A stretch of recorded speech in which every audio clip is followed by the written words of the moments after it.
बलं बलवताञ्चाहम् बलं बलवताञ्चाहम् कामरागविवर्जितम् कामरागविवर्जितम् धर्माविरुद्धो भूतेषु धर्माविरुद्धो भूतेषु कामोऽस्मि भरतर्षभ कामोऽस्मि भरतर्षभ बलं बलवताञ्चाहं कामरागविवर्जितम्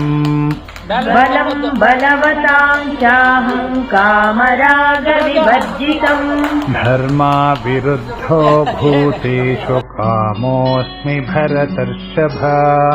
धर्माविरुद्धो भूतेषु कामोऽस्मि भरतर्षभ बलं बलवताञ्चाहं कामरागविवर्जितम् धर्माविरुद्धो भूतेषु कामोऽस्मि भरतर्षभ बलं बलवताञ्चाहं कामरागविवर्जितम् धर्माविरुद्धो भूतेषु कामोऽस्मि भरतर्षभ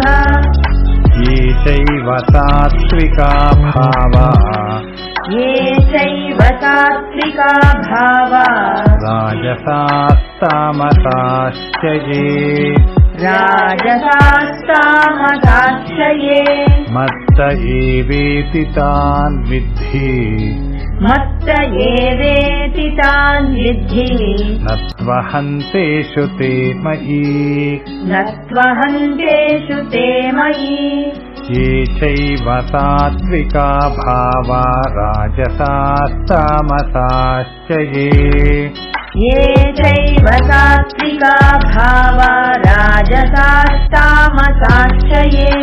मत्त एवेति तान् विद्धि न त्वहन्तेषु ते मयि मत्त एवेति तान् विद्धि न त्वहन्तेषु ते मयि ये चैव सात्विका भावा राजसास्तामसाश्च ये मत्त एवेति तान् विद्धि न त्वहन्तेषु ते मयि ये चैव सात्विका भावा राजसास्तामसाश्च ये मत्त एवेति तान् विद्धि न त्वहन्तेषु ते मयि त्रिभिर्गुणमयैर्भावैः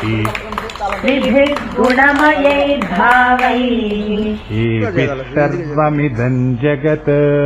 येभिः सर्वमिदं जगत्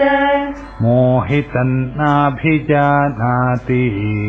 मोहितन्नाभिजानाति मामेभ्यः परमव्ययम् मामेभ्यः परमव्ययम्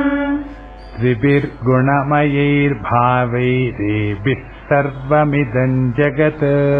त्रिभिर्गुणमयैर्भावैरेभिः सर्वमिदं जगत् मोहितन्नाभिजानाति मामेभ्यः परमव्ययम् मोहितन्नाभिजानाति मामेभ्यः परमव्ययम् त्रिभिर्गुणमयैर्भावैरेभिः सर्वमिदं जगत् मोहितन्नाभिजानाति मामेभ्यः परमव्ययम्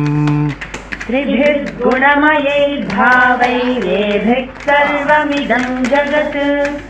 मोहितन्नाभिजानाति मामेभ्यः परमव्ययम् दैवी ह्येषा गुणमयी दैवी ह्येषा गुणमयी मम माया दुरत्यया मम माया दुरत्यया मामेव ये प्रपद्यन्ते मामेव ये प्रपद्यन्ते मायामेतान्तरन्ति ते मायामेतान्तरन्ति ते दैवी ह्येषा गुणमयी मम माया दुरत्यया दैवी ह्येषा गुणमयी मम माया दुरत्यया मामेव ये प्रपद्यन्ते मायामेतान्तरन्ति ते मामेव ये प्रपद्यन्ते मायामेतान्तरन्ति ते दैवी ह्येषा गुणमयी मम माया दुरत्यया मामेव ये प्रपद्यन्ते मायामेतान्तरन्ति ते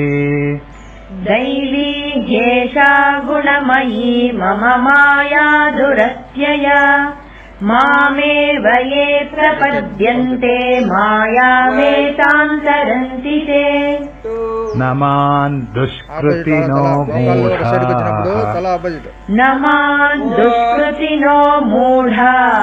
प्रपद्यन्ते नराधमाः माययापहृतज्ञाना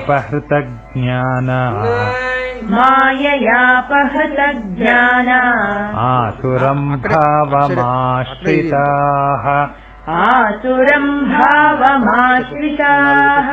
नमान् दुष्कृतिनो मूढाः प्रपद्यन्ते नराधमाः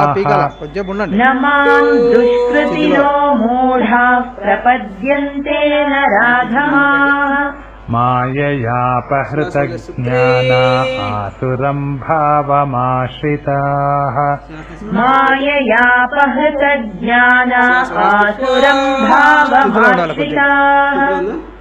नमान् दुष्कृतिनो मूढाः प्रपद्यन्ते नराधमाः माययापहृतज्ञाना आसुरम् भावमाश्रिताः